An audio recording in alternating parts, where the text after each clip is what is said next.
Hi, everybody. My name is Anya, and I am the CAZCA Engagement Coordinator. And we have with us Sean McClue, Lisa Hankinson, and Rebeca Rodriguez for our Hiking 101 webinar. Thanks, everybody, for being here and for joining us. We're really excited to hear from them about their experiences hiking in the outdoors and how they would recommend or give us some tips on how to do that responsibly, more safely.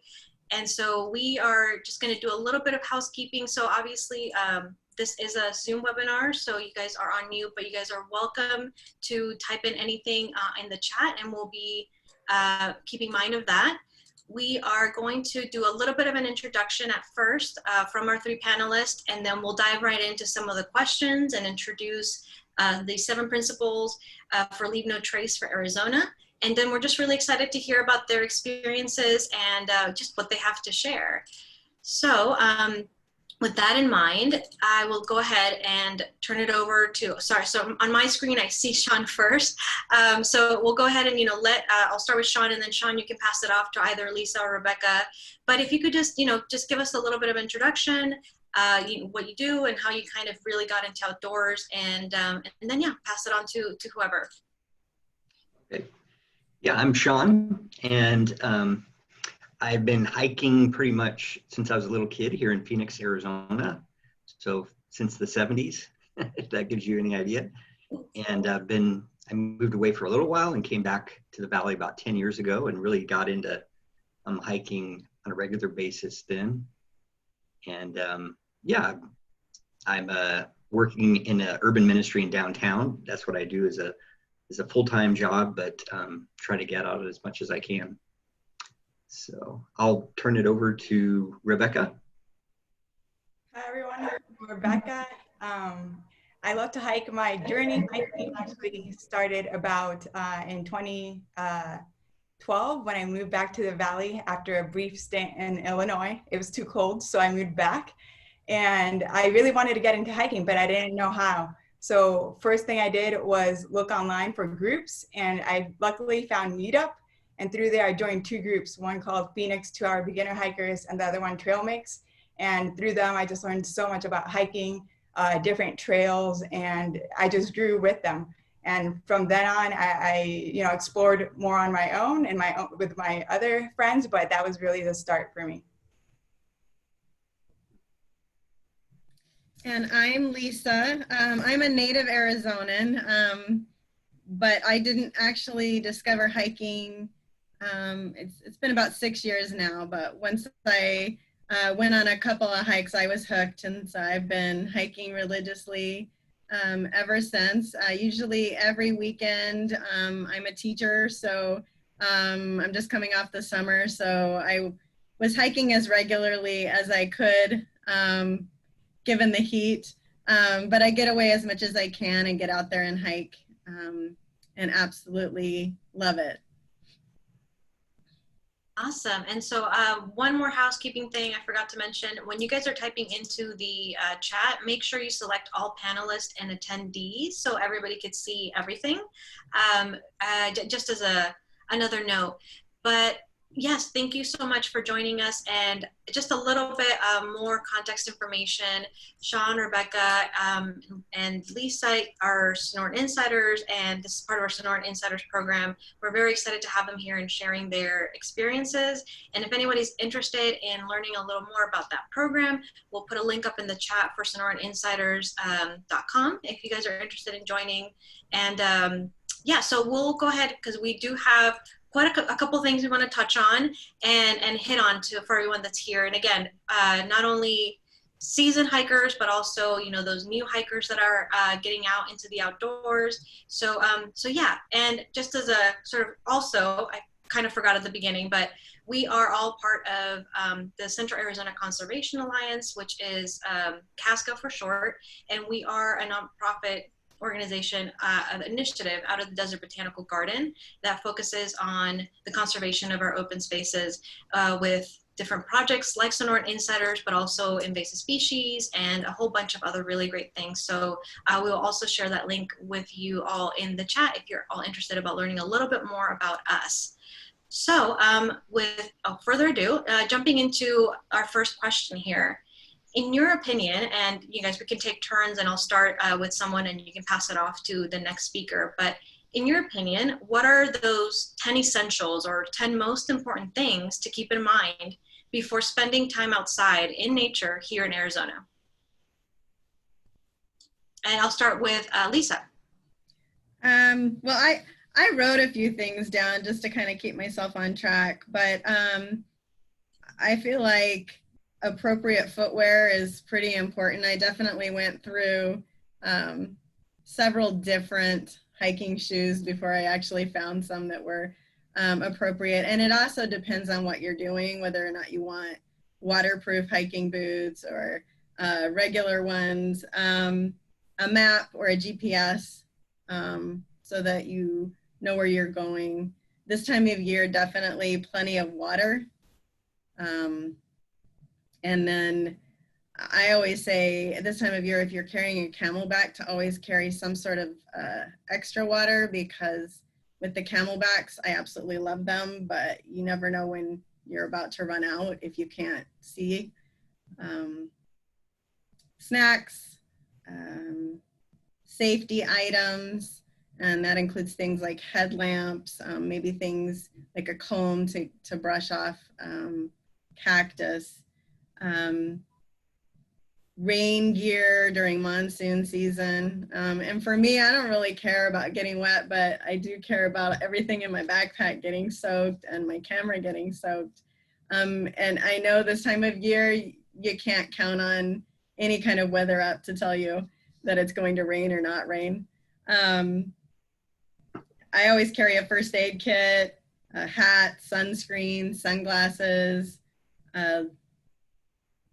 wipes of some sort, and a trash bag. To me, that's the big bonus, always carrying a trash bag to make sure that you're not only carrying out your own trash, but the trash that you see along the way. Yeah, does Rebecca, do you have your 10 essentials? What is it that you, you know, what has to be in your pack before you go out?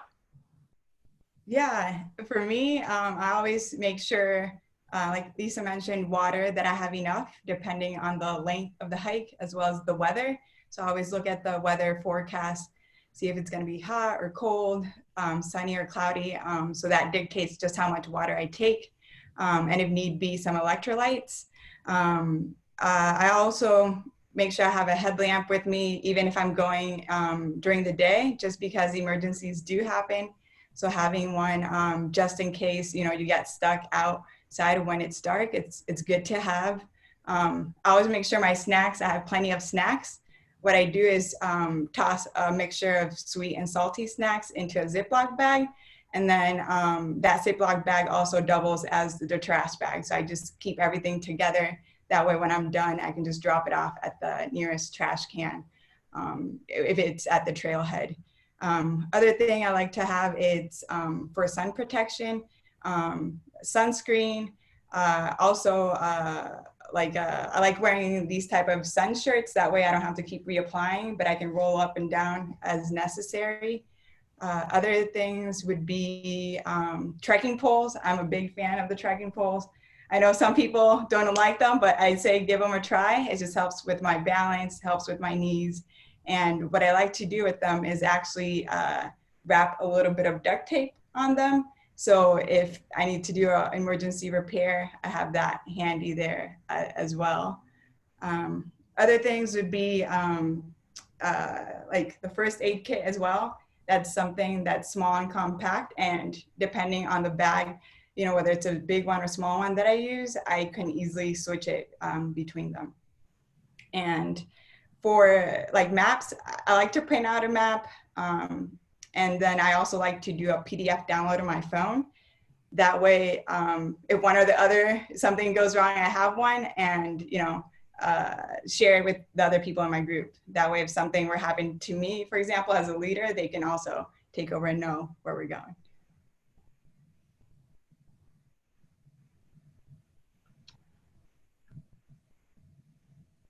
Yeah, Sean, go ahead and.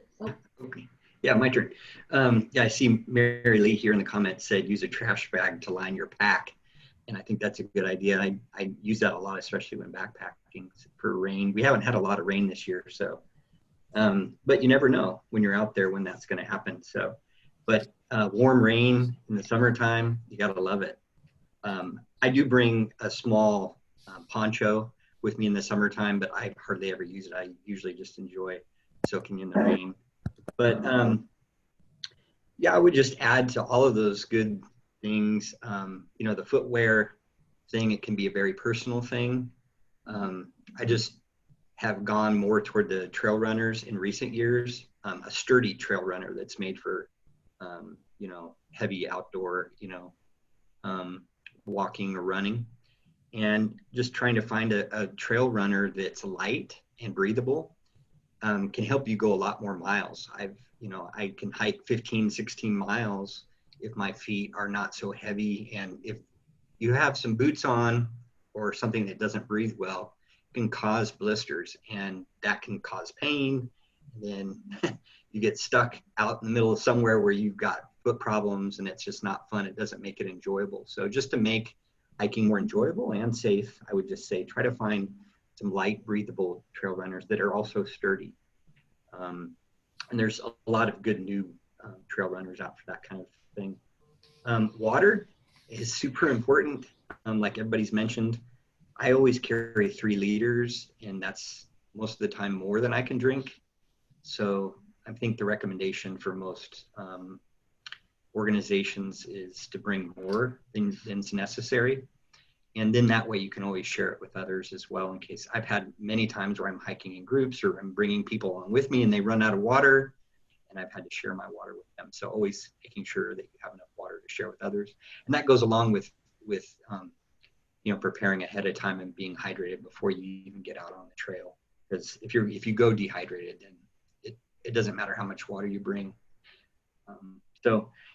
And then also, I would say just something that's helped me with cholla and cactus and other things is the little mini multi-tool that you can use the little pliers on to get it out. It's just really quickly you can get any cholla or anything out. That's something I always carry on every hike, along with the other things that have been mentioned. And then the first aid kit, I would say I don't carry as many little Band-Aids and things that I used to. I carry more things that will stop bleeding, and things that are maybe more CPR ready, to help people with CPR, things like some athletic tape, things like that. So knowing CPR well is helpful when you're out on the trail, and being really aware of how to help somebody else as well, in case that's needed. Gloves, rubber gloves, always in the pack to be able to help someone on the trail. And I've actually had situations where I've had to stop bleeding and things like that for other people. So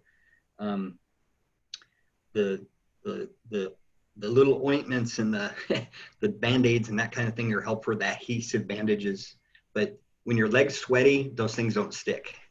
So cleaning the wound well is, if you can, is super important. So having something to clean the wound, but also some gauze or athletic tape, and as well as athletic tape to help with that kind of thing. So yeah, and then I agree with everything else that the others have said it so far. So yeah, and I want to add to the footwear. When we were talking about footwear, another item that is pretty essential is to have really good socks. And I know a lot of hikers highly recommend the Darn Tough socks.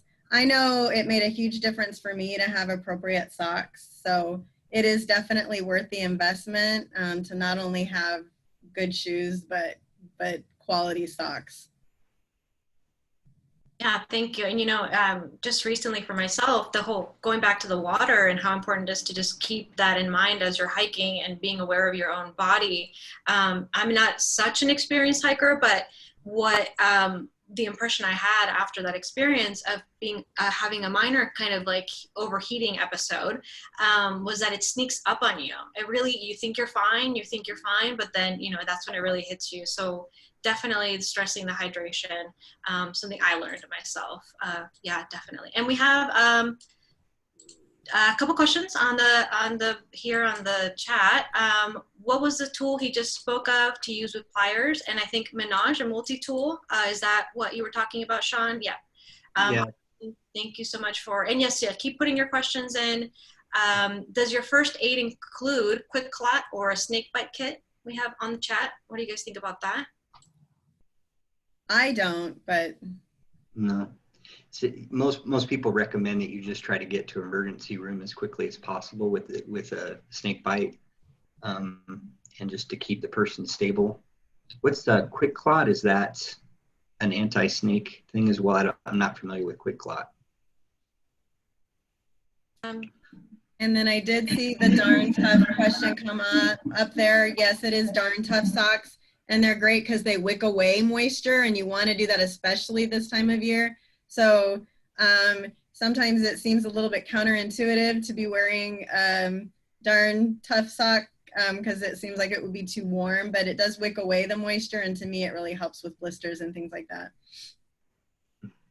Yeah, the thing with the Darn Tough socks, it's a merino wool blend, and merino wool, it's great at regulating heat or just temperature, regulating temperature. So like Lisa was saying, even for the summer, it's good. And wool also has antimicrobial properties, so it'll help too with, any smells or anything like that. Yeah, they're great. They have the lifetime guarantee too, so you can always get new socks for free. All right, so like I said, you guys just, if you have any questions, we are going to be mindful of the chat. But now jumping in a little bit to the leave no trace principles. And I mean, we know how important it is to be very mindful and respectful of our open spaces and the natural areas which we enjoy and recreate on. And some weeks ago, Arizona actually became the second state to formalize a partnership with Leave No Trace, the organization Leave No Trace. So we're very excited to have what you could call our very own 7 principles of Leave No Trace. So we're going to explore a couple of these. Many might be familiar to all of you, but there are a couple that we want to touch on that are distinctive to our state and that we need to be mindful of.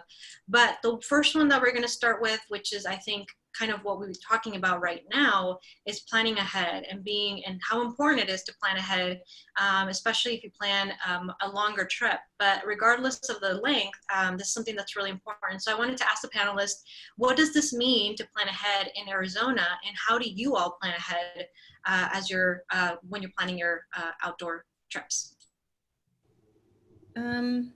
I find it's probably the most important piece, and there's so many. I mean, I think we can all kind of take turns and chime in, but just knowing the trail, where you're headed, knowing the difficulty level. I use an All Trails app, and it includes a lot of information, but I don't just rely on the information, the generic information. I use the reviews as well, because it gives a lot of really good information of people who have actually hiked the trails.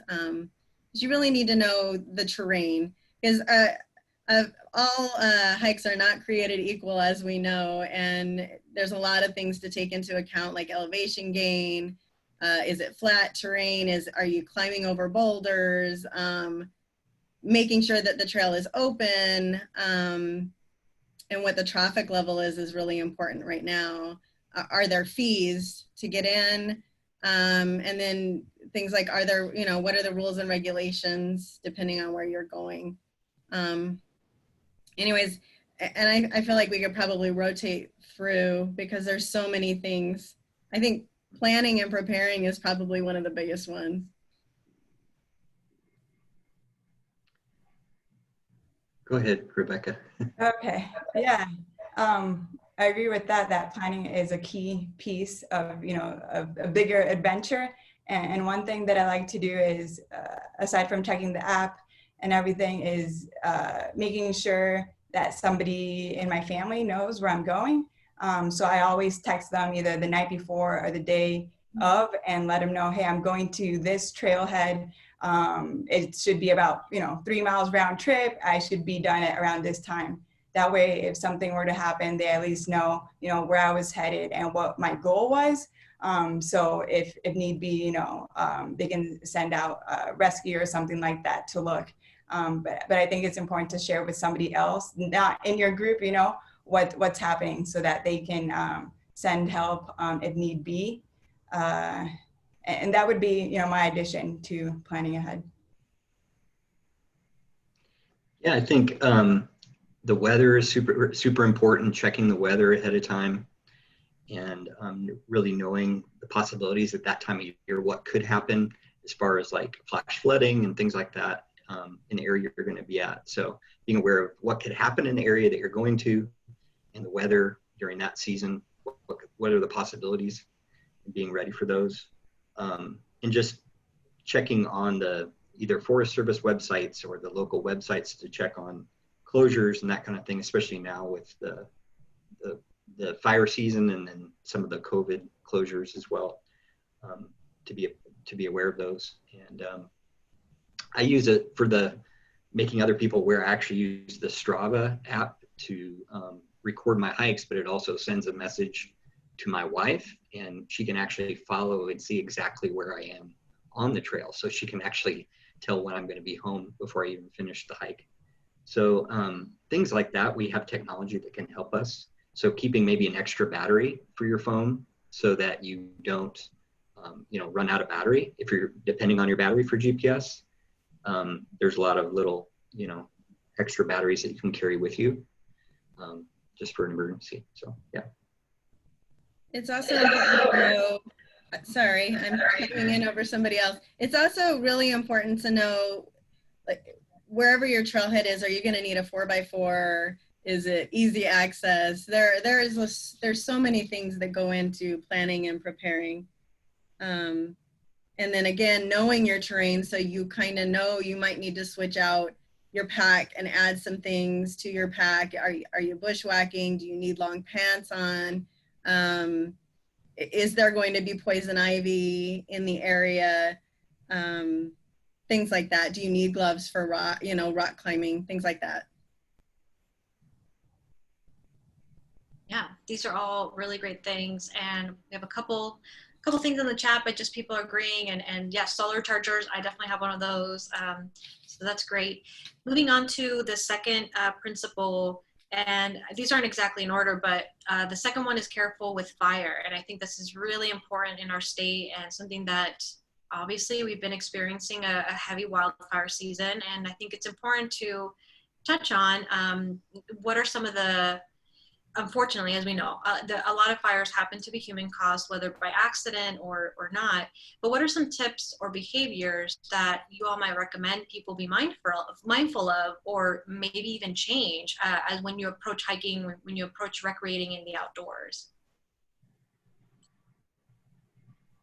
And I'll start with Rebecca. Yes, for fire, I think part of, with going with planning ahead is checking the restrictions in the area. I know as I've been driving up near the Cave Creek area, there's now signs along the road that say no open fires. If you're camping, use a propane or a gas, stove, something like that. So be aware of those regulations and what the advice is from the land managers. Here, especially since it's so dry, using that gas, those propane stoves or things like jet boils is key. Just so no accidents happen. And I know on a couple of the trails I've been on lately, there have been a lot of cigarette butts. So definitely no smoking this time of year. Being careful where you park your car. We know that cars can start fires. That seems somewhat impossible, but it happens. So even pulling off the side of the road when we're going to the place. Thinking about also using a jet boil or some kind of compressed fuel for having fires or cooking when we're out in the outdoors is super important. And I would say even if the regulations for allowing a campfire allow for it, really check the area where you're at, because sometimes just pockets of places where you're at can be very, very dry.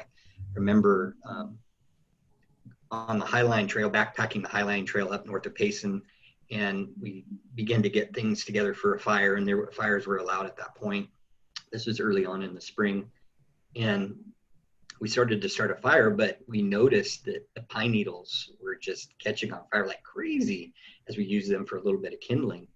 And we just decided to put out the fire because the things were catching fire so quickly that just remembering to have enough water there to put out a fire before you even start a fire, and those kind of things are super important. So I would say even if their fires are allowed, you just have to be extra careful in Arizona.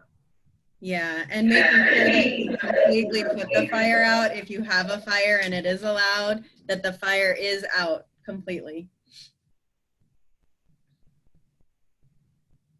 Yeah, these are all great things, and I think it's more than anything, it's just that extra level of awareness when it's this hot, when we have like the pine needles and everything is kindle essentially, you know, especially during the hot summer months.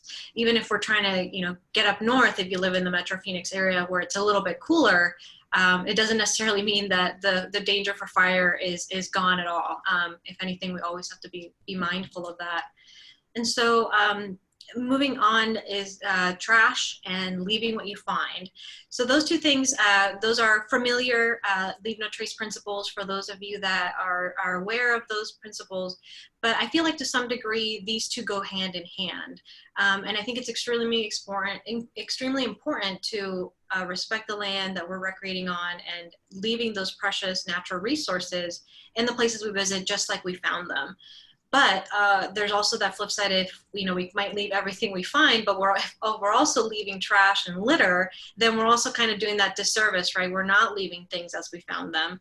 And, you know, we're harming the wildlife and, you know, the water and all these things that we're sharing the landscape with. So I think, and so hand in hand with that is also sort of respecting wildlife and having that. But I guess I just wanted to kind of get you guys' input on this. I know, Lisa, you mentioned trash bags, and that's something that's important. Sean, you also mentioned it.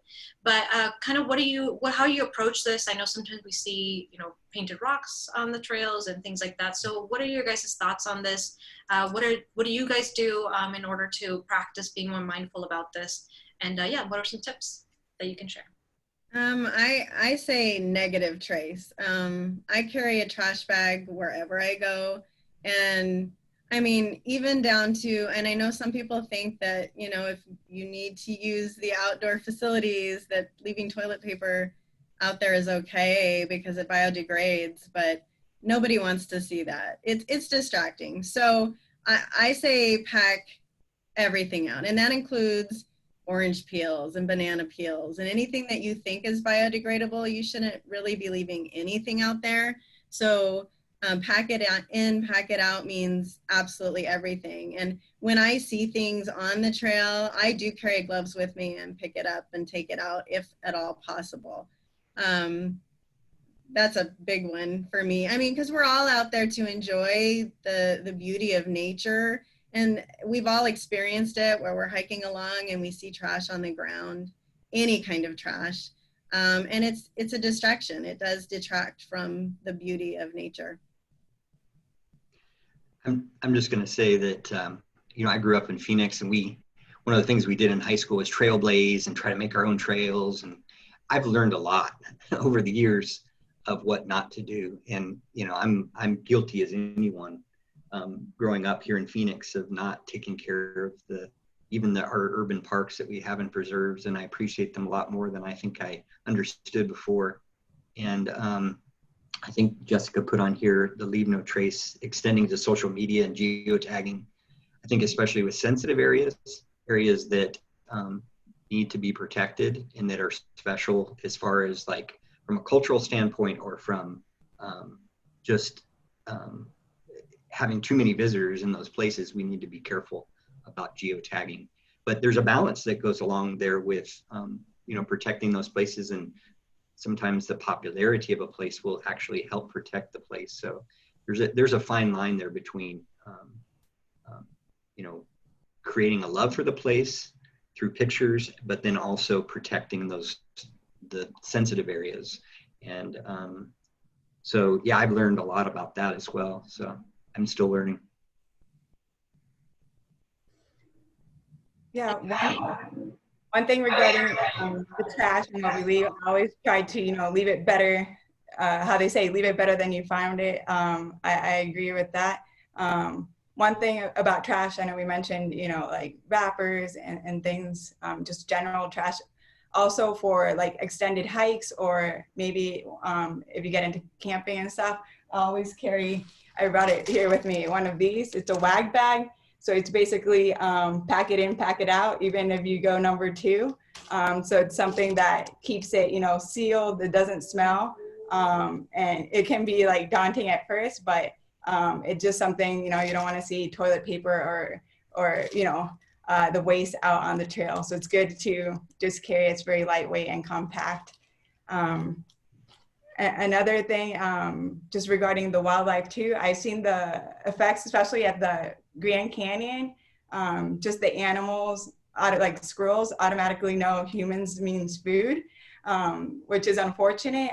So it's always good, to keep your snacks and everything together and not just feel the wildlife, just because they learn that we become that source of food, which, can be unreliable and not healthy also for their systems. And something to keep in mind is even when at places where there are trash cans, especially right now, they're getting overfull. So never count on, even if there's trash cans, really a good rule of thumb is to just plan on packing it in and packing it out and not leaving it in trash cans. We're seeing a lot of garbage cans that are overflowing. And then what happens is because they're overflowing, that garbage gets blown around everywhere. So just really good rule of thumb is to just always plan to pack it out. I'm going to add one more thing to our respecting the land is getting involved in some kind of way of protecting the land that we all enjoy, besides just the trash and picking that up. Because if someone comes in and develops an entire area, it's gone. And so there's a lot of places in Arizona that are underdeveloped or becoming underdeveloped or under development. And there's a lot of places to put housing developments in Arizona, and that's good, but sometimes we need to fight for the areas that we really enjoy. And so I would say trying to get involved in some kind of organization to protect the places you love. And then we haven't really on not taking things from the land. Like, I know something that I see a lot in the springtime is everybody's out there to see those absolutely gorgeous wildflowers, and then you see the person carrying a bouquet of them out. And so really it literally means, not taking anything. You find a beautiful heart rock and you're tempted to take it with you, but just remember that we're all out there to enjoy it. So we need to leave it there for the next person to enjoy as well.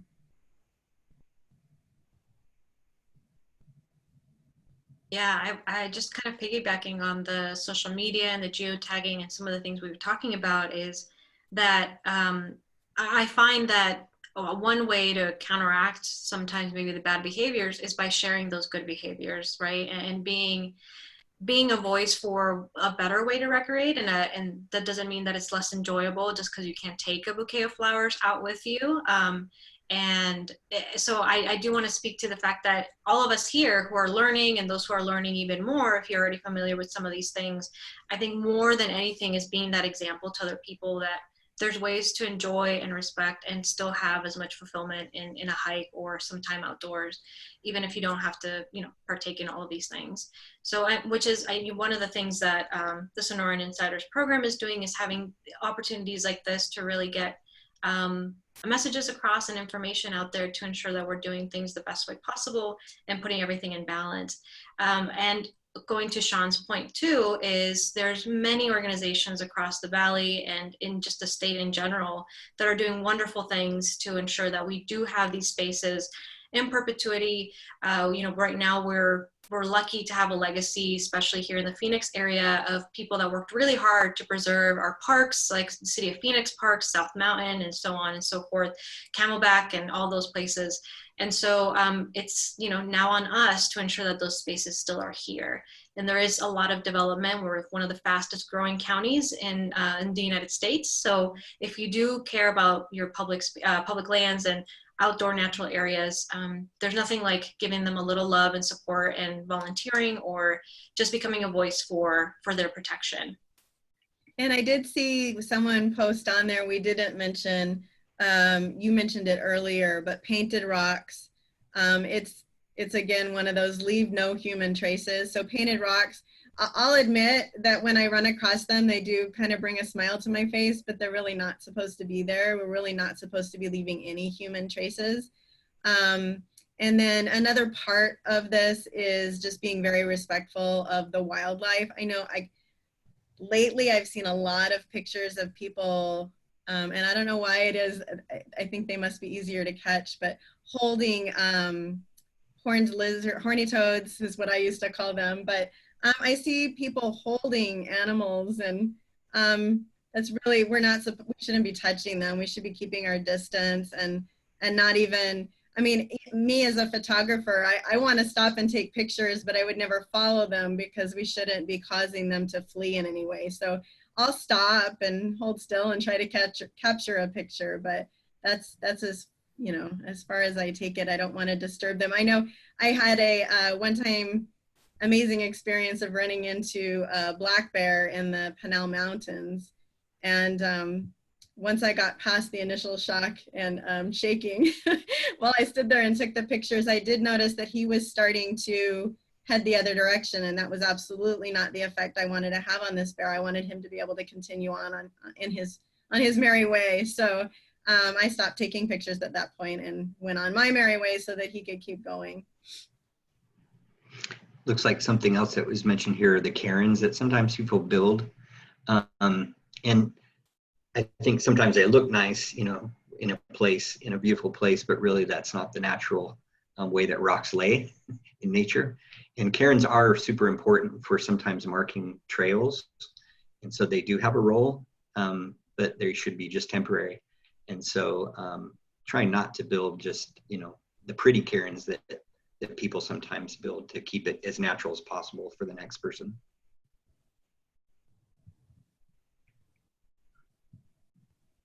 Yeah, right. So one of the things that, kind of, along with being mindful of wildlife too, is sharing the trail, and it's really important.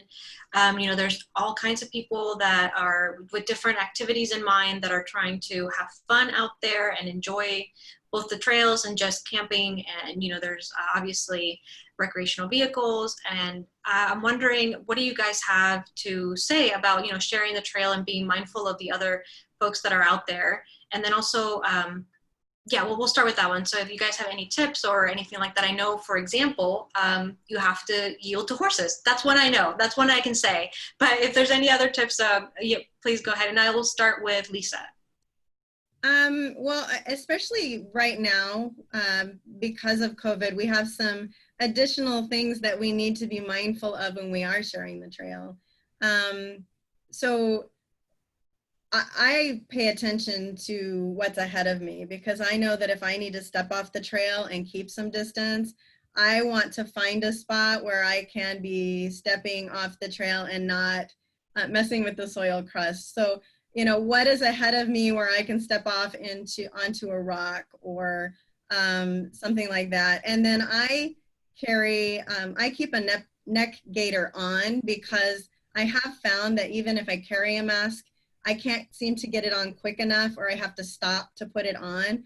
But I love the neck gaiters because I can just pull it up really quickly as I'm passing, and being respectful of the people that I'm passing. So I think those are important things to talk about right now, because we all want to be getting out there, but we need to be getting out there safely when we're sharing the trail and being respectful of everybody else and their safety as well. I know a big one for me is music. So I get that everybody has their preference. But if we want to be listening to music while we're hiking, it is very respectful to be wearing earbuds instead of just, you know, playing the music out loud for everyone to hear. And just keeping in mind that everybody is out there for different reasons. And for many of us, it's because we are seeking solitude or peace and quiet. And so even when you're, you know, enjoying hiking with a group, maybe, you know, being mindful of keeping your voices down, because we all have experienced when you're out there, a lot of times our voices carry, I can hear people chatting for long distances thinking they're close, but they're actually quite a distance away. So just those kinds of things. And yes, hikers do yield to horses, and bikes are actually supposed to be yielding to horses and hikers, but you don't often see that happening. So I always recommend that as a hiker, you watch out for the bicycles, because I don't often notice that they stop for us. So I'm always very mindful.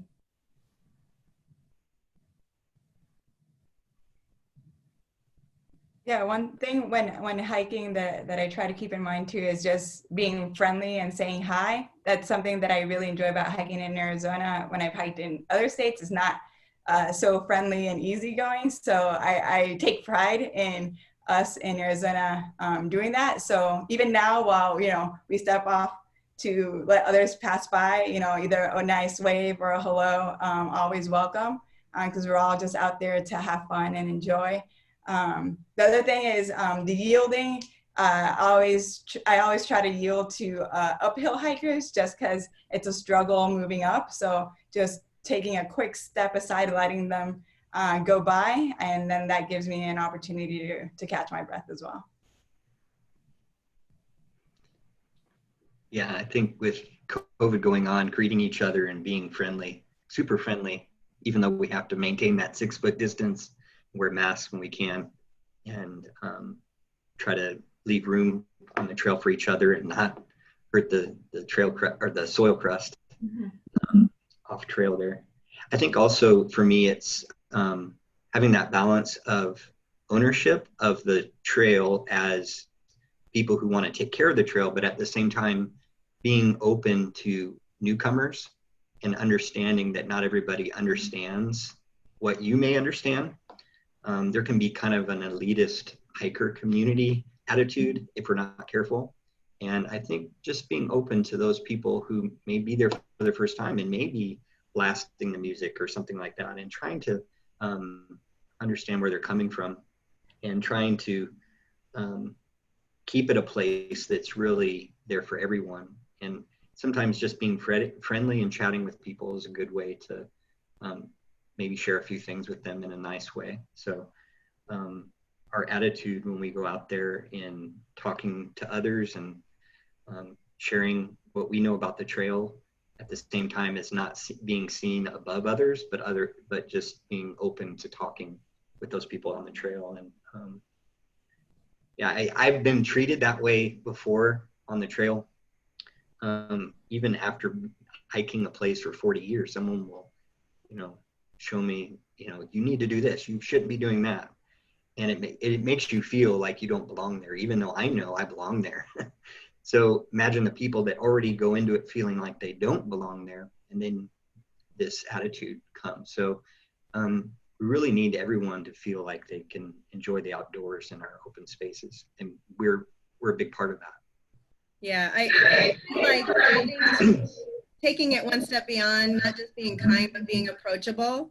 So that people kind of see you as someone who's willing to offer assistance, being that person that, they see you and they're like, hey, do you have a Band-Aid? Or we were heading this way and we were following this trail, but we're not really sure where we're going now. Just completely being approachable to people. Making sure that you're looking people in the eye and saying hi, and not just, heading your direction and pretending like they're not there. And I think that is a perfect segue. I do have a question here from Maria, I think. If Lisa is a nature photographer, does she have an Instagram? And yes, you do. And if so, are you willing to share? And I will throw this question out to the 3 panelists. Are you guys okay with me putting a link to your Instagram's account on the chat so people can go ahead and get to know you a little bit? Yeah, awesome. Yep, cool. Okay, so we will put that in the chat for everybody. They have wonderful pictures and content all around, so I recommend you guys all follow them. They're fantastic. And like I was saying, this conversation is a great segue into what I also think is sort of maybe not explicitly stated in sharing the trail, that principle, but I also think it can speak to how we can ensure that our actions, our language, our energy, sort of like what we're talking about, what we bring to a place can make it inclusive and open for everybody. And so I guess my question is, how can we be, and you already kind of spoke to this a little bit, but how can we be better allies? How can we be better champions, or just better all around people for equitable experiences in nature for everyone? I think what Sean said was pretty key, but keeping in mind that we're all at different levels in the hiking experience. And so, yes, we're all out there. Maybe I'm out there for peace and quiet, but that doesn't mean that the person who's out there with their iPod playing music is there trying to be disrespectful. We're all just, I know I was that person 5 years ago that saw a pretty rock and took it with me. So I know we all continue to learn and grow as we go. And so I think that's a huge part of, as Sean said, not really appearing to be kind of the hiker elite, but being completely approachable and, you know, welcoming people to the trail. I know that's always kind of a big thing for me is I am so happy to be out there that I'm, you know, I can't wait to say hello to people, and I'm very joyful to be out there. So sometimes I do feel like, you know, when somebody walks right past you in a hurry, like, hey, why didn't they stop, you know, smile and say hello? I mean, even during this COVID time, you can say hello from a 6-foot distance and still be friendly. So that's my 2 cents.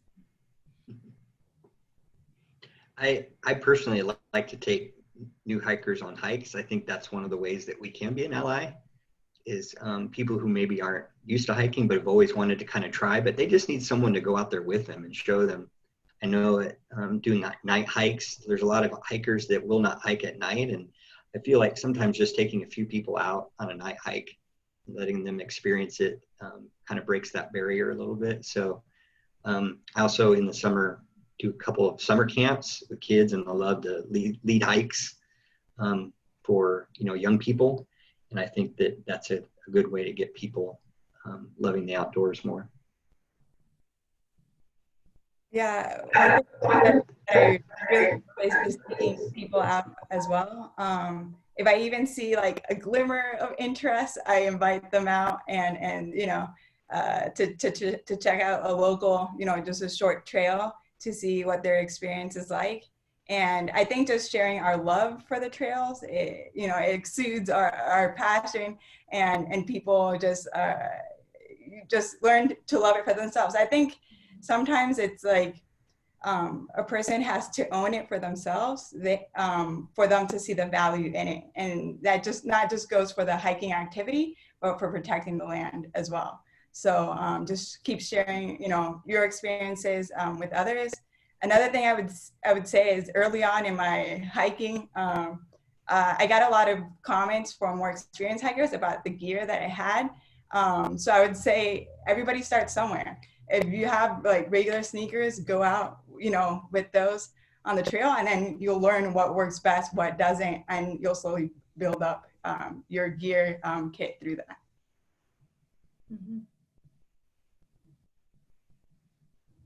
Yeah, and those are all great. And one of the things that reminded me of too is that sometimes a hike can literally mean, you know, your flatland park next to a basketball court and just taking a loop on the, you know, the green belt and enjoying the nature that way as well. So yeah, I think just that exuding that passion that you have and knowing that nature provides that for you and sharing that passion with people makes them want to go out and get in nature. And like I said, even if it's just, you know, the park across the street or Pesto or what have you. So this, the last question is really just hoping to, you guys share your experiences, but what has been one of your most positive or inspiring or maybe even beautiful experiences that you've had hiking in Arizona and in this really, truly unique and amazing desert that we live in? And I will start with Lisa. I think I always feel like I get out there and I have a really hard time stopping, because I always feel like the next corner I see something even more awe-inspiring, or hey, this is why I kept going, because I saw something. I know probably the most awe-inspiring moments for me are always when I see wildlife, and I can just stand in awe of them. I know one time in Sycamore Falls, coming up on a hike and watching a whole herd of elk run past and just experiencing how stealthy they are. I had no idea that they could, this whole group of them could run past you and you would never even hear them. They just were so silent. I think everything that I could bring up would have to do with seeing wildlife, or perhaps crested saguaro discovery. It's always a discovery of something just amazing. There's always something more amazing around the corner. I think just every experience being out there and having an unexpected rainfall, or I think every hike is just a different adventure. And that's what's so amazing about getting out there. Lisa, to say I love your crested saguaro discoveries. Every time you find one and post it on Instagram, I'm like, yes, just don't tell us where it is, but yes. I know. I get so excited when I find them. And then like that Medusa that I just posted, that was just unexpected. It was absolutely gorgeous. But yeah, lately I've been finding some pretty amazing ones. But so yeah, it's just things like that. We all have a passion for something, and just, coming across it while you're out there is always a great joy.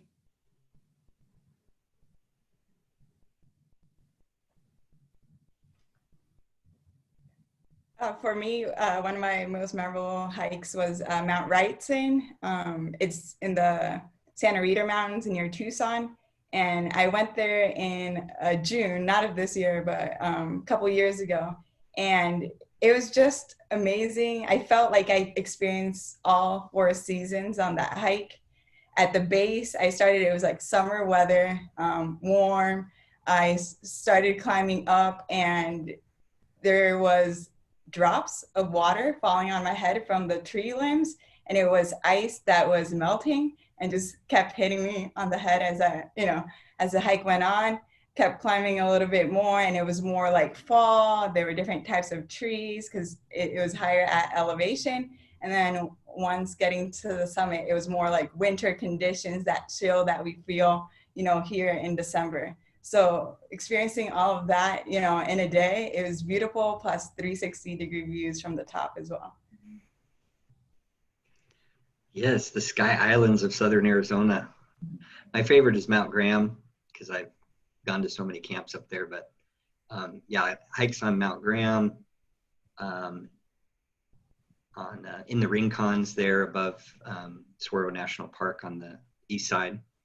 But all of my really special ones have been in the Grand Canyon. I'm a big Grand Canyon freak, and a rim to rim hike, and I remember being rained on for 3 days straight in the Grand Canyon, and it was still one of the best trips that I've ever done. Seeing a huge bus-sized boulder on the side of the Grand Canyon break off and fall down to the canyon floor. Thankfully on the other side of the little canyon that I was hiking through.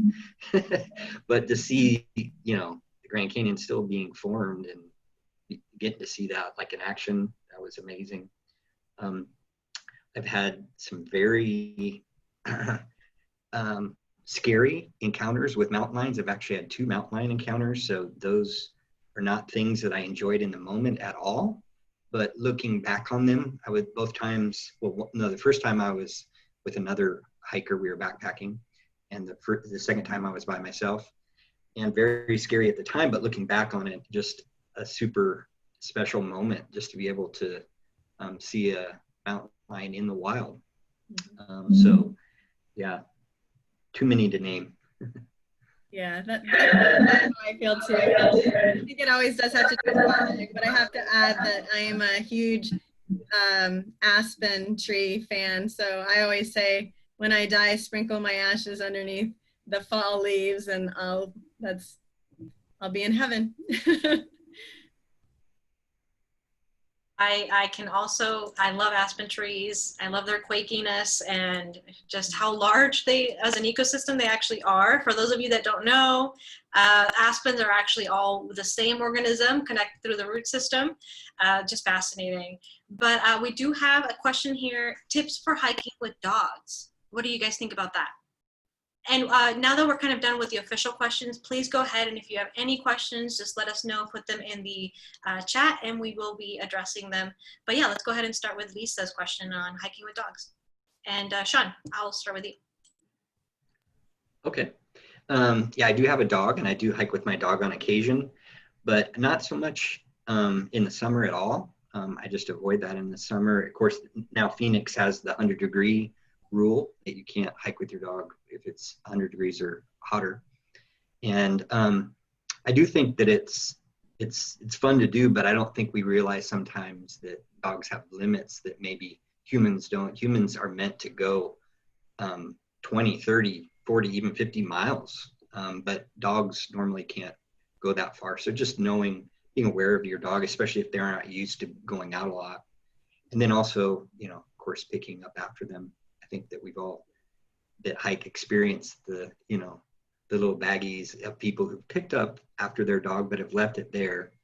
And so making sure that we just pick up after our dogs, our pets.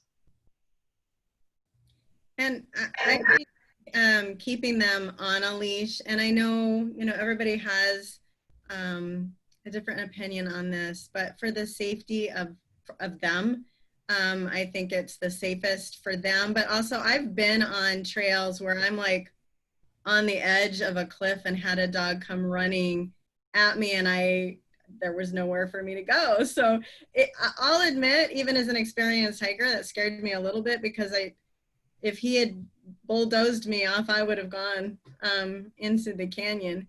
But some people, I love dogs, but some people don't, and so that's another good reason why they should be on a leash. But I know I have a friend who is an avid hiker, and now swears she will never take her dog hiking again. But really, it was a leash issue, because and even though the dog was snake trained, it got bit by a rattlesnake. And you have to keep in mind that, can you get your dog out safely? She had to carry her dog out, and in tears, carry her dog out, and she didn't know if she would get her dog out, because it was quite a trek to get them out. So you just have to keep in mind their safety and the safety of others when you're out there with your dogs. Yeah, I just wanted to my experience, I don't have dogs. I have a couple family members that are really, really afraid of dogs. And it so happens that every time they come with me, there's a dog off leash that comes running, not at me, but at them.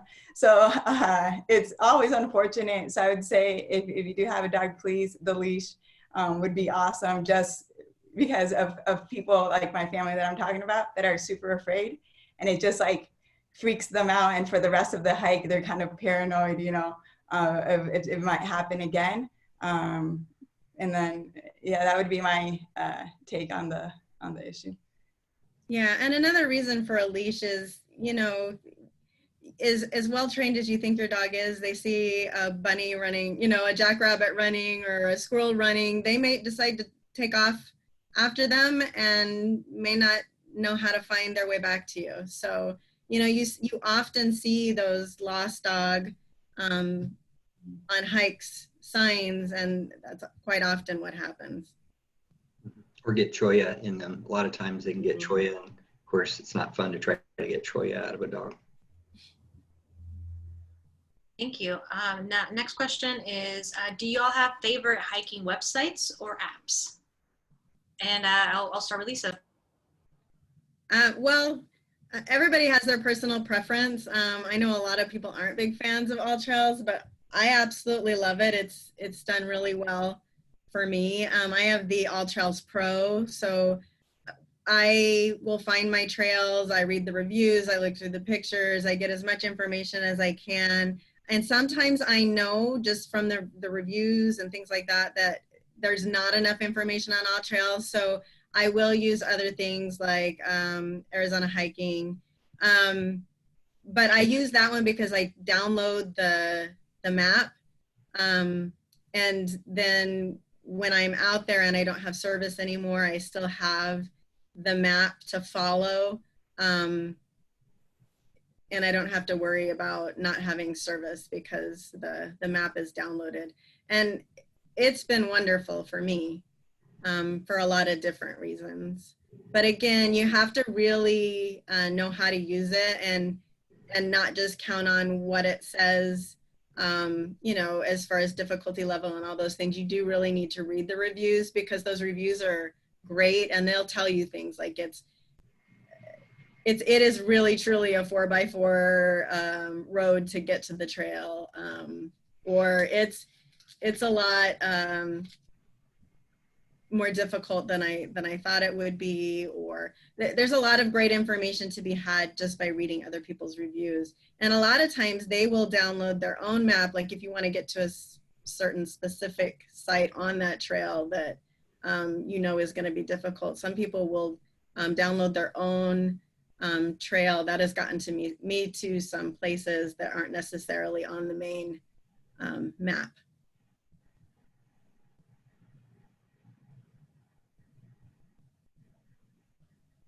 Yeah, for the apps, I also use All Trails a lot. Just easy to use. It has that feature where you can record or you can download before, and then you make sure as you're going that you're still following the path. I like just taking a quick peek at other people's pictures and seeing what can I expect. Others that I like, it's more kind of like a fun memory creator app. It's called Relive. So once you've gotten that recorded data of where you're at, Relive will actually do a short video recreating that hike, but it's using like a Google Maps view of the hike, and then any pictures that you took along the way will be inserted at exactly that moment when you hiked it. So it's a fun way to look back and quickly see what you experienced during a hike. Yeah, the apps that I like, I've already mentioned Strava, the Strava app. And I do pay, I think it's the $10 a year or something like that, a little bit extra.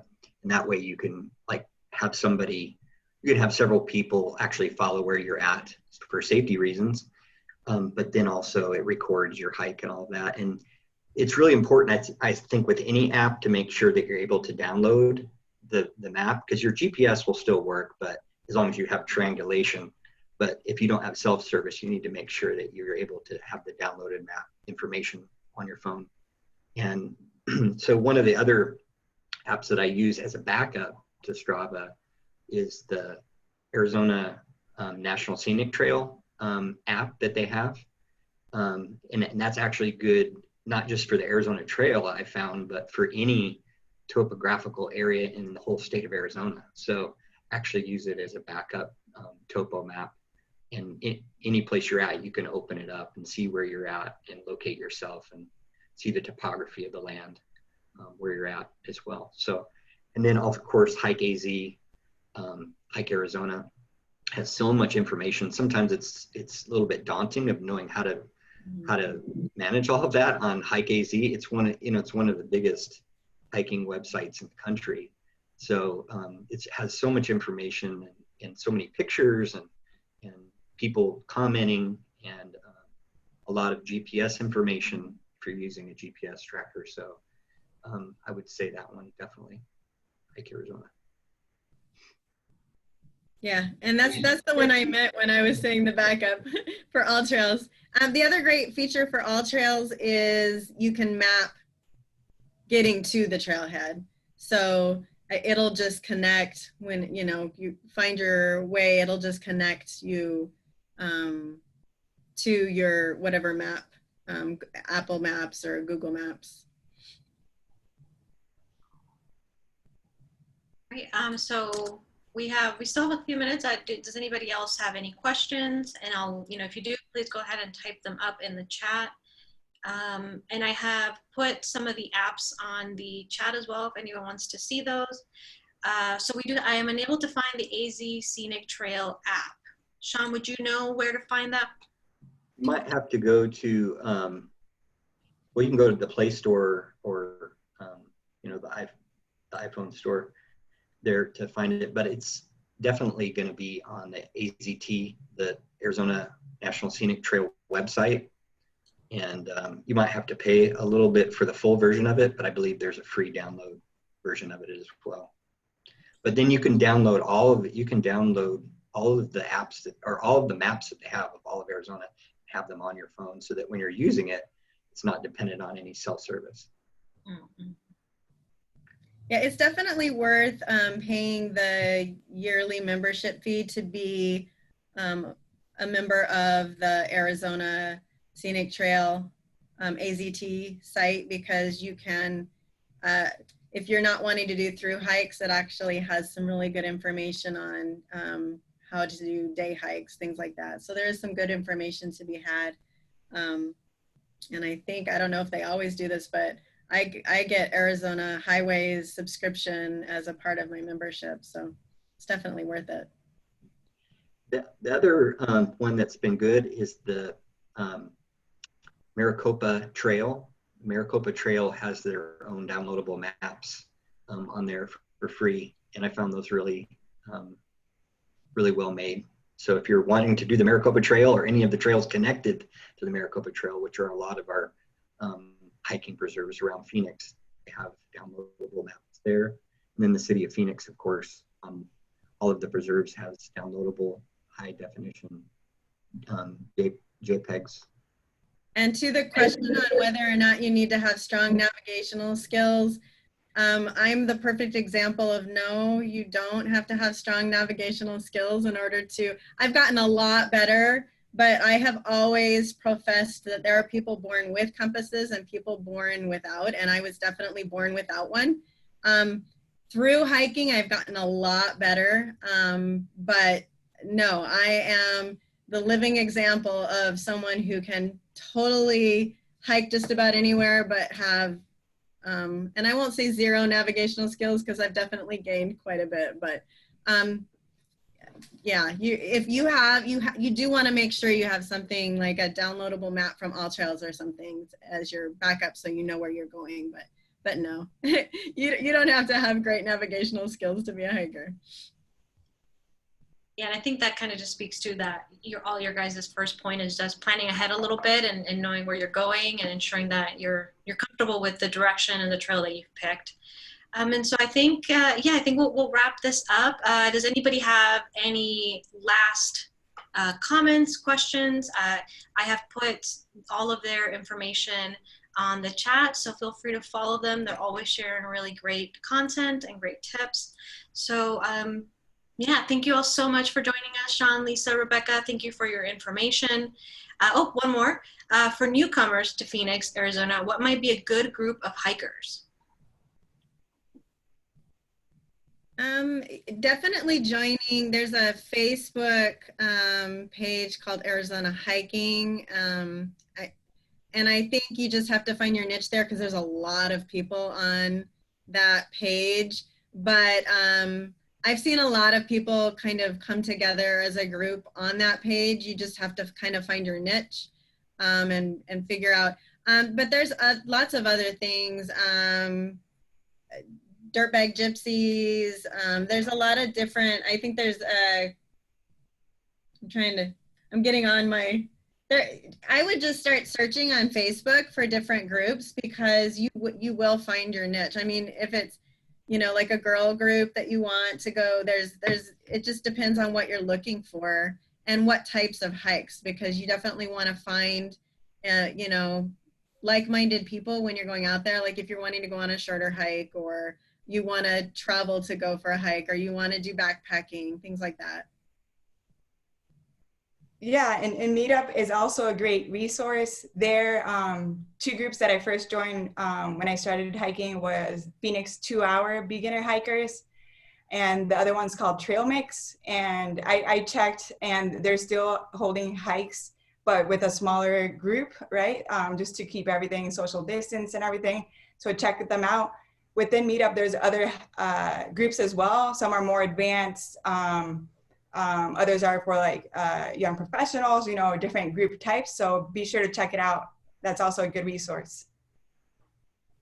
I was going to say Meetup as well would be a good one. Yeah, Girl Take a Hike was the one I was trying to think of, but I wanted to make sure I gave you the right name. But that's another one on Facebook.